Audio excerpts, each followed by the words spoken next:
Cristiano Ronaldo ভারতে, ভাবতে অবাক লাগছে। জল্পনা থাকলেও আশাটুকু রাখছেন ভারতীয় ফুটবল প্রেমী সমর্থকেরা, ভারতে খেলতে আসতে পারেন ক্রিস্টিয়ানো রোনাল্ডো। শুভেচ্ছা সফর বা প্রীতি ম্যাচ নয়, খেলতে পারেন প্রতিযোগিতামূলক match. AFC champions league tour ম্যাচে এফসি গোয়ার বিরুদ্ধে খেলার জন্য ভারতে আসতে পারেন CR7।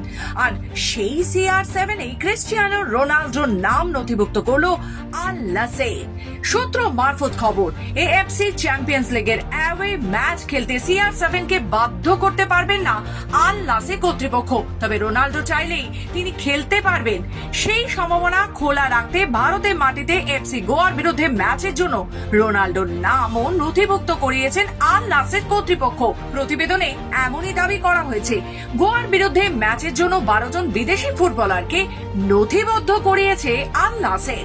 তাদের মধ্যে রয়েছে Sadio Mane, Kingsley come on, Joao ফেলিক্সের নামও। অর্থাৎ ভারতের মাটিতে পূর্ণ শক্তির দল নিয়ে খেলতে নামার প্রস্তুতি নিয়ে রেখেছে সৌদি আরবের ক্লাবটি। আর এরই ফলে সমগ্র ভারতবাসী ফুটবল প্রেমী সমর্থকদের মধ্যে রয়েছে উন্মাদনা। ব্যুরো রিপোর্ট, খবর বাংলা।